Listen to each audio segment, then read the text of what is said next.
We will now demonstrate the essential role of the assistant in the insertion of a continuous suture. Start once again by inserting the initial suture and ligating this using the reef knot technique.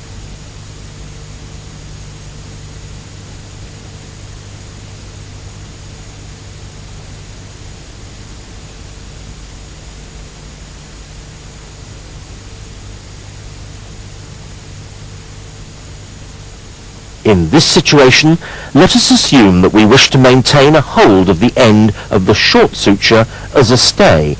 In this case, get your assistant to place a hemostat on the end of the suture, grasping it right at the tip of the jaws, not up near the hinge where it would slip. Grasp it in the tip of the jaws and place to one side. Then pass the other length of the suture to your assistant and make sure that they hold it the right distance from the wound. Not too close and not too far away. Then continue suturing. As you insert the suture and pull it through gently, your assistant should release the suture and allow you to snug it down. Pass it again to the assistant.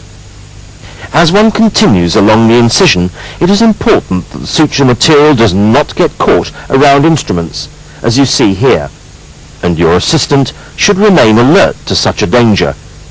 Unfortunately, in this case, the assistant was not alert and allowed the suture material to twist around an instrument.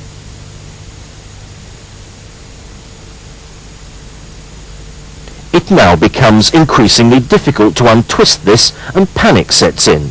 The assistant then starts to put their hand into the middle of the surgeon's view, which is even worse, but eventually the suture material is freed.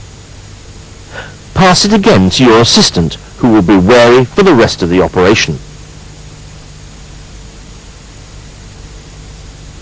When cutting sutures, do not cut them too long, as this long length of thread will be a needless waste of suture material and will get caught up in the wound or in the dressings.